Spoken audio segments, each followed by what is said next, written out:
اعوذ باللہ من الشیطان الرجیم، میں پناہ مانگتا ہوں اللہ کی شیطان مردود سے۔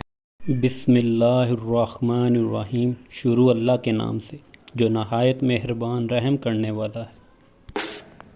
قال اخبرنا مالك عن هشام بن عروة عن أبيه عن عائشة أم المؤمنين رضي الله عنها أن الحارث بن هشام رضي الله عنه سأل رسول الله صلى الله عليه وسلم فقال: يا رسول الله، كيف يأتيك الوحي؟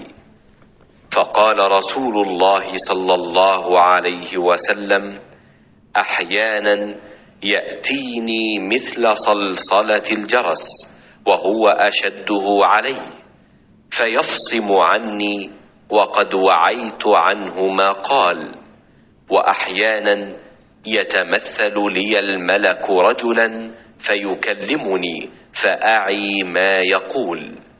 قالت عائشة رضي الله عنها: ولقد رأيته ينزل عليه الوحي في اليوم الشديد البرد فيفصم عنه وإن جبينه ليتفصد عرقا۔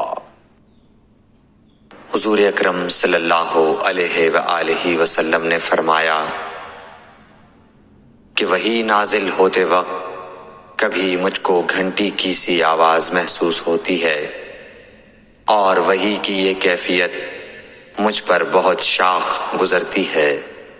جب یہ کیفیت ختم ہوتی ہے تو میرے دل و دماغ پر اس فرشتے کے ذریعے نازل شدہ وحی محفوظ ہو جاتی ہے، اور کسی وقت ایسا ہوتا ہے کہ فرشتہ بشکل انسان میرے پاس آتا ہے اور مجھ سے کلام کرتا ہے، پس میں اس کا کہا ہوا یاد رکھ لیتا ہوں۔